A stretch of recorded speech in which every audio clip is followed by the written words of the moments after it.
Bonsoir à tous et bienvenue dans ce journal. Ce soir, la rédaction accueille Saïd Ibrahima Manrifa, réélu à la tête de la mairie de M'Tsangamouji. Bonsoir.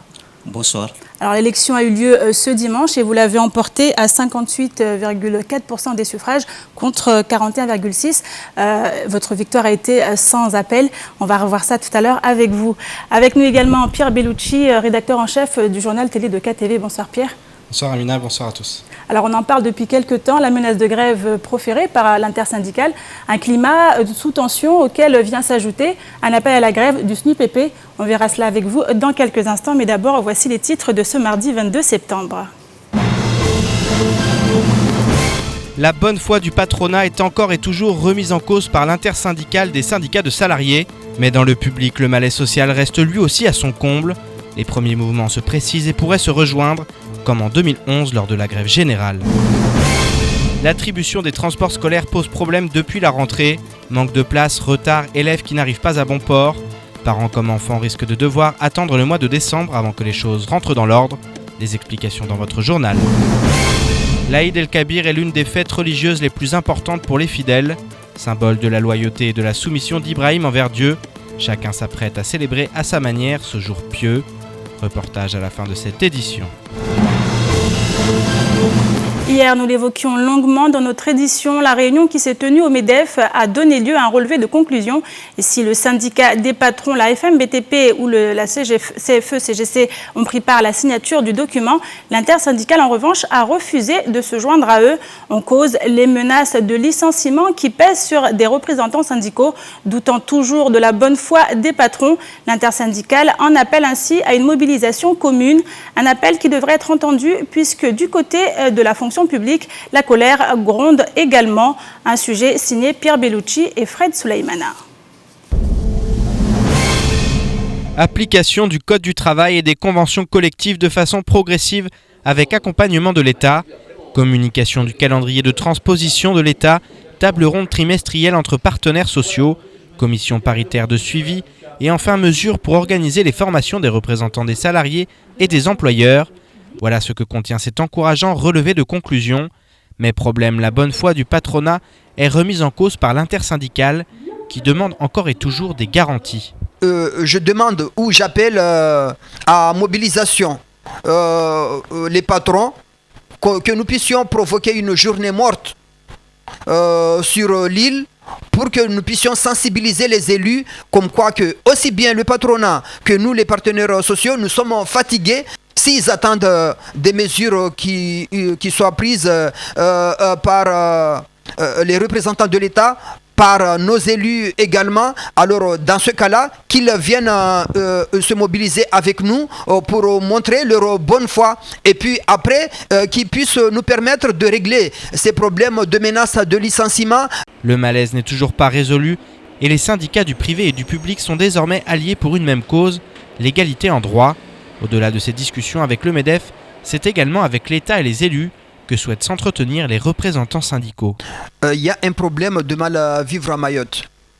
Alors, à partir de là, si nous sommes là, c'est pour attirer l'attention des responsables politiques qui sont sur cette île, de faire quelque chose, d'interpeller toutes les instances possibles pour qu'ils leur demandent de nous apporter des solutions face à ces problèmes auxquels Mayotte est en train de traverser. S'il n'y a pas de nouvelles mesures qui seront prises pour essayer de corriger les erreurs qui sont commises par tous ceux qui sont passés, alors là, il y a risque d'explosion.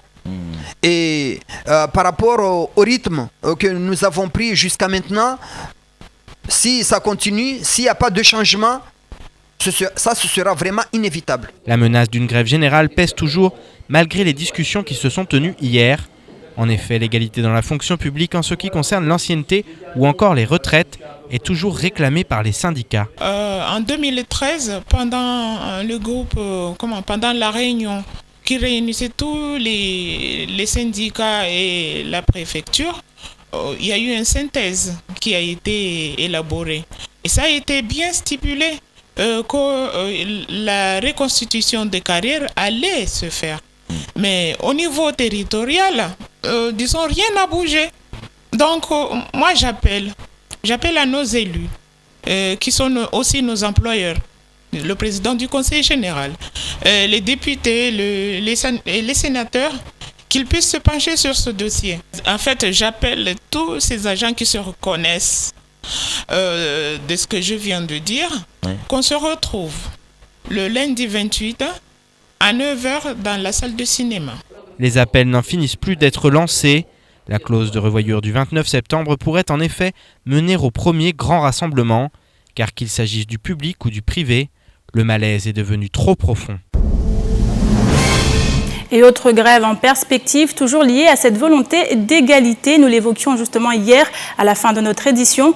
Le secrétaire départemental du SNUPP-FSU appelle à la mobilisation le 6 octobre prochain. Alors même que la clause de revoyure sera discutée le 29 septembre, le syndicat anticipe et se prépare à mobiliser les troupes. Plus de précisions dans ce sujet signé Abbas Alidi, Pierre Bellucci et Leslie Vimni. Les mèches s'allument les unes après les autres. Nous ne cessons de répéter l'importance de la clause de revoyure du 29 septembre. Après la CFDT qui appelle à un rassemblement le 28, c'est maintenant le syndicat des enseignants qui s'y met, avec là encore des revendications maintes fois entendues. On a eu une réunion concernant la fonction publique le 10 septembre et on a l'impression que l'État, il ne veut pas, dans le cadre de la clause de revoyure, revoir le taux de l'indexation de salaire et l'aligner à un minimum de 53% comme nos voisins de la Réunion, alors que la vie ici est plus chère que là-bas. Deuxièmement, on a un souci par rapport à la prise en compte de l'ancienneté générale du service des fonctionnaires de l'État qui étaient avant fonctionnaires de la collectivité. L'île Bourbon est souvent prise en exemple par les syndicats qui réclament l'application du droit commun, elle si proche et qui possède une population jouissant des mêmes droits que les métropolitains. Les discriminations, il y en a toujours eu. Quand vous allez sûrement poser ces questions aux administrateurs ou aux politiques, ils disent qu'il y a beaucoup d'évolutions. Mais malheureusement, on a trop attendu et qu'aujourd'hui, il va falloir rattraper le retard qui a été accumulé parce qu'on ne pourra pas tous les jours dire on attend. Et malheureusement, on ne peut pas attendre tout le temps. Il faudra qu'on soit traité de la même sorte que tous nos collègues et nos compatriotes et au niveau national et au niveau ultramarin. Le mot égalité revient chaque jour sur le devant de la scène, d'où cette menace imminente et réelle d'une grève commune, emmenée par tous ceux qui la réclament. Alors Pierre Bellucci, on l'a vu dans le reportage, une volonté d'égalité avec comme dénominateur commun. En fait, on a le public d'un côté et le privé qui s'unissent pour demander l'égalité justement. Alors en effet, hier nous l'expliquions à la fin de cette réunion et de ce relevé de conclusion. Donc nous avions quand même des points de convergence entre le MEDEF, donc c'est-à-dire le patronat, les syndicats de salariés, signés par la CFE-CGC, mais pas par l'intersyndical. L'intersyndical, il reste ce frein lié donc au licenciement, aux menaces de licenciement. Alors on le voit, après il y a plusieurs camps. Il y a un peu des scissions aussi à l'intérieur de cette intersyndicale, puisqu'on a Salim Naouda d'un côté avec El Aziz Amidou pour le syndicat Force ouvrière, qui sont vraiment déterminés à mener un véritable combat et eux sont prêts à la grève générale. Ils s'y préparent, ils y sont préparés. On a Ouseni Balachi qui est le porte-parole, qui est un peu plus, on va dire, mitigé. Il ne sait pas trop sur quel pied danser. Il appelle, il fait des appels. Là, il demande une mobilisation dans la rue, à la fois du patronat, mais aussi des syndicats de salariés. On a aussi le MEDEF qui, lui, exprime sa bonne volonté. Et puis, nous avions hier aussi Saïd Bastois qui expliquait que lui, au niveau des petites et moyennes entreprises, c'est très compliqué d'appliquer le droit commun puisqu'il pourrait y avoir des licenciements. Et de gros problèmes. On a ça d'un côté, puis on a d'un autre côté aussi le public. Le public avec d'autres revendications, notamment sur l'ancienneté, sur les retraites. Donc tout ça converge, comme ça a pu être le cas en 2011, converge avec des mèches qui s'allument à droite, à gauche, et qui sont signes véritablement d'un mouvement commun. Et là, clairement, tous les yeux maintenant sont rivés vers l'État. Complètement, notamment en ce qui concerne le public, puisque le MEDEF a beau s'accorder avec les syndicats, c'est vrai qu'il s'accorde sur beaucoup de choses, l'application du droit commun, des conventions collectives, également de la formation des représentants syndicaux du patronat et des salariés, mais il faut maintenant que l'État intervienne. Nous le disions hier, le préfet n'est pas contre une commission consultative du travail extraordinaire, il veut qu'il y ait les élus du département, notamment les députés, les sénateurs. Donc voilà, on en est là actuellement. Il faut bien comprendre les positions des uns et des autres, puisque ce ne sont pas les mêmes. Il y aura des scissions, mais il y a quand même une convergence des idées vers un mouvement commun lié à ce malaise social qui est réel.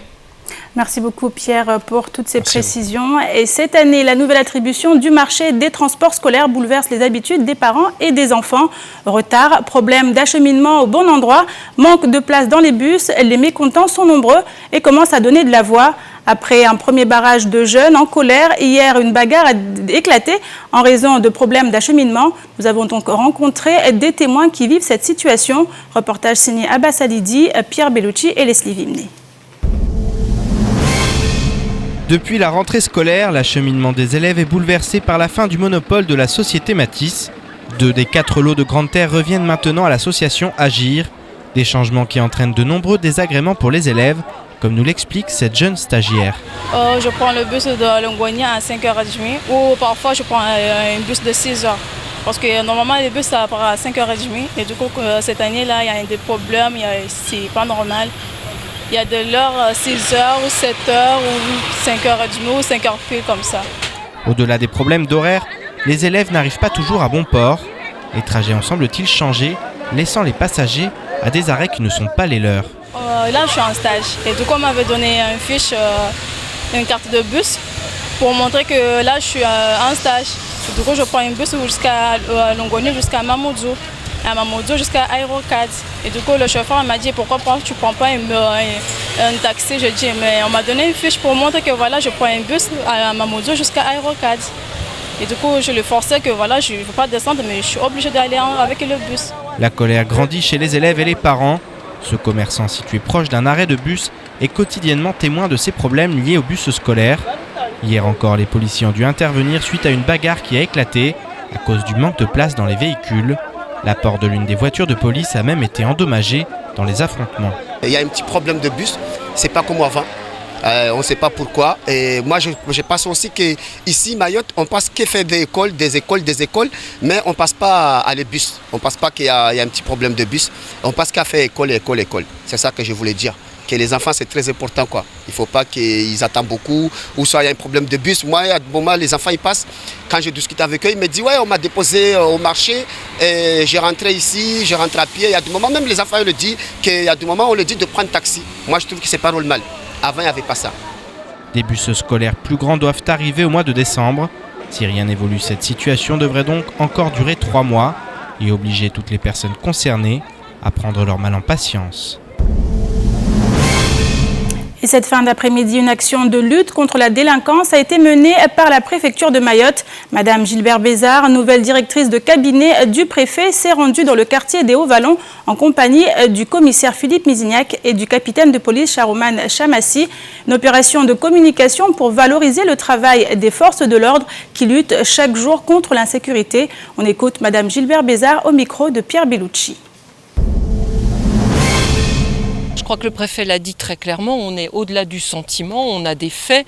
Moi, je ne vous dirai pas, on est sur un sentiment d'insécurité. Il y a de l'insécurité, donc on y travaille. Donc c'est avant tout, je crois, bien coordonner le travail des forces de l'ordre, police, gendarmerie, mais aussi la police municipale qu'on souhaite impliquer davantage sur certaines missions pour que les policiers puissent se reconcentrer, eux, sur leur mission de lutte contre la délinquance. Et puis au-delà de ça, c'est travailler aussi en partenariat avec ceux qui peuvent nous aider. Et on en parlait avec Électricité de Mayotte parce que je crois qu'eux aussi peuvent nous aider à favoriser, notamment en matière d'éclairage, puisque on a les crédits pour mettre en place de la vidéoprotection dans les endroits qui nous semblent sensibles, mais on n'a pas aujourd'hui de lumière. Donc sans lumière, pas de vidéoprotection, ça ne marchera pas. Et de retour de leur mission à la foire internationale de Maputo, la délégation en déplacement au Mozambique a tenu une conférence de presse ce matin au conseil départemental. L'objectif était de faire un bilan de ces 9 jours de découverte du Mozambique en vue d'une coopération pour le développement économique et touristique de l'île. 3 entreprises faisaient partie de la délégation, Ethic, One Dog et Serve U, gérées par de jeunes entrepreneurs et ingénieurs qui ont fait leurs preuves. Plus de précisions dans ce sujet, signé Shakila Youssouf et Leslie Vimné.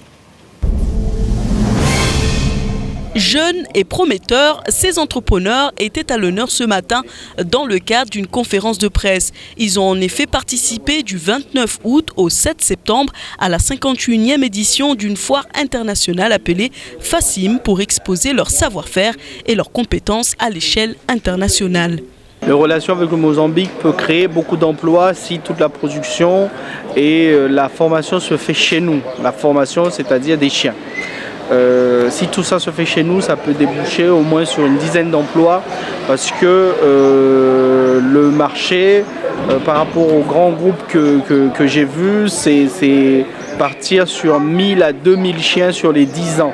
Près de 30 entreprises de l'île, tous secteurs économiques confondus, se sont portées candidates pour faire partie de la délégation, mais seulement 3 ont été retenues. Aujourd'hui, ces entreprises n'ont qu'un seul objectif, créer de l'emploi et développer l'économie du 101e département. En collaboration avec la CCI de Mayotte, ils ont compris que l'union fait la force et qu'il faut s'exposer pour ouvrir l'île au marché international. Vous savez que le Mozambique, c'est l'avenir dans toute la région, peut-être même au niveau mondial, de par le potentiel qu'il a en richesse ou en tout cas en ressources minières, notamment gazières, et donc qui est une ressource qui va faire appel donc à beaucoup d'investisseurs, notamment européens, qui viendront donc investir sur le Mozambique. Et qui dit entreprise qui s'installe, c'est un besoin de service que Mayotte donc, peut offrir en termes donc, de nouvelles technologies. Le conseil départemental souhaite changer de politique en accordant plus de fonds aux actions économiques qu'aux actions sportives, culturelles et éducatives. Avec les partenariats du monde économique, le département va ainsi créer un comité technique de réflexion autour de la coopération économique régionale. En termes de pourcentage, de 80% du budget de la coopération régionale était destiné à la coopération festive, ce que je disais tout à l'heure, c'est-à-dire culturelle, sportive, des matchs amicaux. Et nous voulons inverser cette courbe et d'arriver très prochainement à 60% de la coopération économique et 40% dans les autres domaines d'activité. Et peut-être vers la fin de la mandature, arriver à 80% de coopération économique et que 20% pour les autres activités. Une mise en place de l'agence de développement et d'innovation de Mayotte qui aura la mission d'accompagner les entreprises notamment dans leur démarche à l'exportation. Ainsi, un calendrier prévisionnel de travail sera établi pour permettre au comité technique de réflexion d'insérer Mayotte dans l'espace régional et international. Je vous propose maintenant de faire un petit tour d'horizon du reste de l'actualité de ce mardi 22 septembre. Dans l'actualité en bref, et c'est présenté par Pierre Bellucci. Mayotte est aujourd'hui dans la tourmente. Le ton des syndicats est ferme et les exigences précises. Par-delà les revendications salariales, l'objectif est l'égalité. Le président du MEDEF listait hier les injustices frappant le territoire. Parmi elles, les allocations familiales. En effet, si les cotisations patronales famille sont plus élevées ici qu'au niveau national, le département n'en bénéficie pas comme il le devrait. Sur la vingtaine de prestations de cette branche, 5 sont disponibles à Mayotte et encore à taux réduit. Ce sont les allocations familiales, l'allocation adulte handicapé, l'allocation logement à caractère familial et l'allocation d'éducation de l'enfant handicapé. Seule l'allocation rentrée scolaire est à taux plein et ce depuis le mois d'août. Les Mahorais, bien qu'ayant besoin de l'aide de l'État, sont ainsi fortement pénalisés. Et ce n'est pas l'alignement prévu en 2026 qui calmera les esprits. Tandis que le dossier Mayotte au Jeu des îles était au cœur des entretiens du ministre de la Ville, de la Jeunesse et des Sports Patrick Kanner, d'Ibrahim Aboubacar et de la députée réunionnaise Erika Bareitz, Thierry Grimaud, président du comité d'organisation des Jeux des îles, en dressait le bilan. Revenant sur le couac de la cérémonie d'ouverture, il a rappelé brièvement l'histoire du problème politique qui oppose la France aux Comores. Il est revenu sur les conditions de participation de Mayotte définies par la Charte des Jeux, que Mayotte avait acceptée, et dénonce l'immobilisme du gouvernement français quant à la modification de la charte. Le comité régional olympique a interpellé l'État à de nombreuses reprises pour que la volonté politique, les articles de la charte et le règlement intérieur des Jeux soient en adéquation, mais en vain. En guise de conclusion, Thierry Grimaud constate que l'essentiel des difficultés est lié aux conséquences d'un incident politique qui aurait dû trouver sa réponse avant les Jeux. Reste à espérer que d'ici 2019, le problème sera enfin résolu. Fortes de leur volonté de coopération pour le renforcement de leur position dans l'océan Indien, les compagnies Air Austral, Air Madagascar, Air Seychelles, Air Mauritius ainsi que la compagnie comorienne Interilles Air ont signé hier à Antananarivo, en présence de son Excellence Monsieur le Président de la République de Madagascar, un accord de coopération multilatérale baptisé Alliance Vanille. Cet accord, qui engage les compagnies aériennes représentées au plus haut niveau de leur organisation, marque un tournant historique en faveur de la connectivité aérienne dans la région. Il vise l'amélioration significative et concrète de la desserte aérienne entre les pays de l'Indienne Océanie et le déploiement de synergies fortes entre les différentes compagnies signataires. Les actions prioritaires de l'Alliance sont la recherche de formules tarifaires attractives pour les passagers, la connectivité des programmes, l'optimisation des partages de codes pour multiplier les destinations offertes aux passagers, la mise en commun de moyens, flottes et équipements aéroportuaires. Cette alliance a donc pour objectif de proposer aux passagers voyageant dans cette région un plus grand choix de vols et une meilleure connectivité pour se rendre d'une île à l'autre. Alors avec nous, Saïd Ibrahima Manrifa, réélu à la tête de la mairie de Mtsangamouji ce dimanche avec des résultats à 58,4% au niveau des suffrages. Alors quel est votre sentiment après cette élection? On imagine que ça n'a pas été facile ces derniers jours, ils ont dû être éprouvants. Effectivement, ça n'a pas été une chose facile. On a fait une campagne très rude.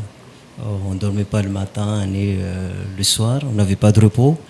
Mais heureusement, toute l'équipe était là, en logistique comme en communication, pour mener à bien les campagnes des quartiers. Donc aujourd'hui, c'est une satisfaction, mais vraiment très content. Mais surtout, c'est une victoire pour la population de Mtsangamouji. Mais justement, la population, elle vous a accordé sa confiance, alors après les quelques mois de mandat que vous avez occupé déjà? Effectivement, c'est tout simplement, ils ont reconfirmé les votes du 2014, mars 2014, parce qu'une fois, les votes se gagnent dans les urnes, mais pas devant les tribunaux. Donc aujourd'hui, je suis très content et fier d'être réélu ce dimanche avec l'ensemble de mes conseillers pour mener à bien nos projets que nous avons déjà commencés. Ça fait une année que nous sommes au pouvoir et nous avons montré notre capacité de bien faire et bien gérer la commune. Alors vous avez également bénéficié d'une grosse machine, en fait, on va dire une machine de guerre, parce que tous vos pairs en fait, des Républicains étaient derrière vous pour vous soutenir. Effectivement, ça a quand même joué. Ça a joué, mais avant tout, c'est la population de Mtsangamouji qui ont voté. Certes, nous avons eu des soutiens venus de tous bords dans l'ensemble de notre territoire, mais c'est encore une fois la population qui ont vraiment choisi, qui ont décidé de nous réélire à nouveau pour nos projets que nous avons déjà commencé, qu'ils ont vu sur place, les réalisations et tout ça, par rapport à tout ça, par rapport à nos jeunes aussi. Donc à partir de là, ils ont fait un nouveau choix de nous conduire. Alors en parlant de projets, justement, les difficultés que vous avez rencontrées pendant ces quelques mois, vous pensez les surmonter les mois à venir? Vous savez, nous avons déjà travaillé avant que nous quittions la mairie, au mois de juin dernier, ce que nous avons mené à bien beaucoup de projets. Les études sont quasiment payées dans les bureaux d'études. Aujourd'hui, c'est d'aller chercher les fonds. Et nous comptons beaucoup sur le département, parce qu'avant tout, c'est un outil local.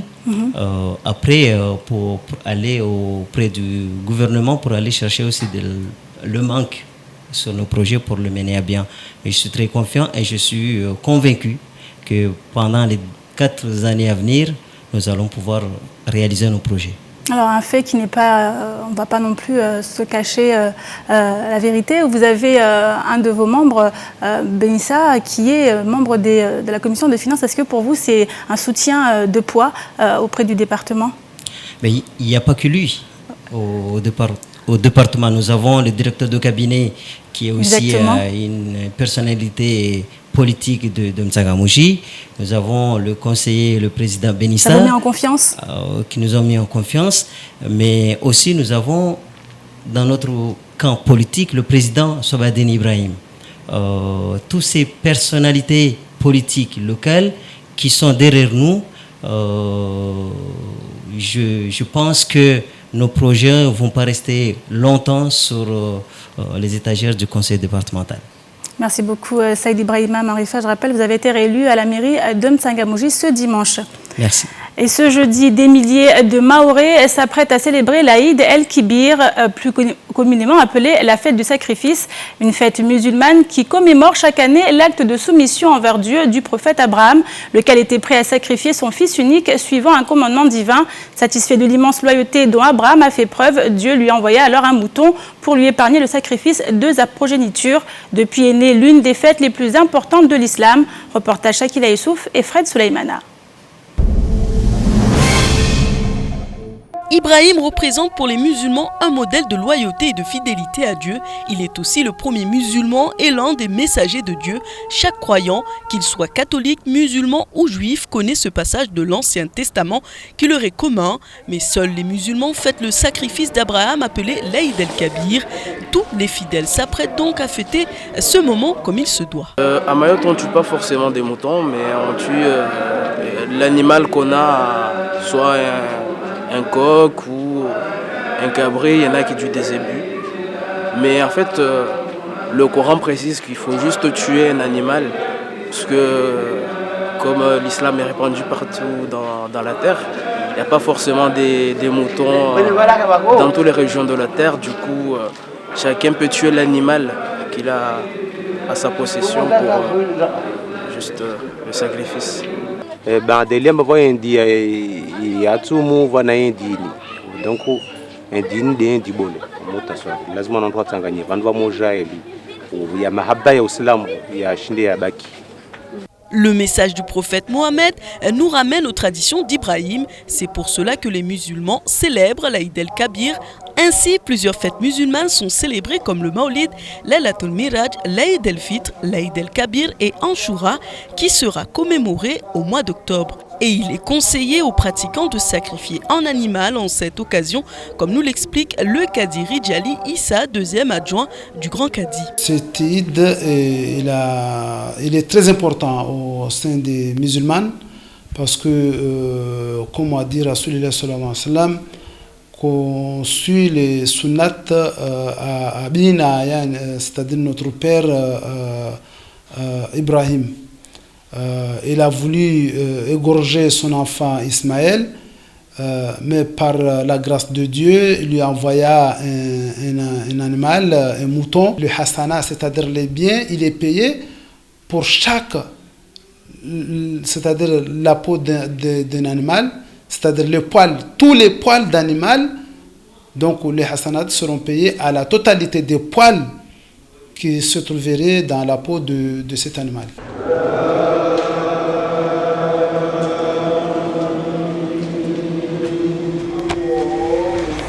Malgré des temps difficiles et une crise sociale qui gronde, les Mahorais se cotisent pour préparer l'Aïd el-Kabir. Chacun s'apprête à sacrifier un zébu, des poulets et prépare un grand festin. Ce jeudi, c'est jour de fête pour les musulmans du département. Alors, Eid Mbarak. Et c'est la fin de cette édition. Merci à vous de l'avoir suivi. Dans quelques instants, vous serez en compagnie de la charmante Ornella Perrine pour la météo. Suivra juste après l'invité du temps de parole, Ouseni Balachi, secrétaire départemental de la CFDT. Il était ce matin au micro de Patrick Millan et prochain rendez-vous avec l'information demain en radio dans la matinale avec le journal présenté par Pierre Bellucci. Excellente soirée à vous sur KTV.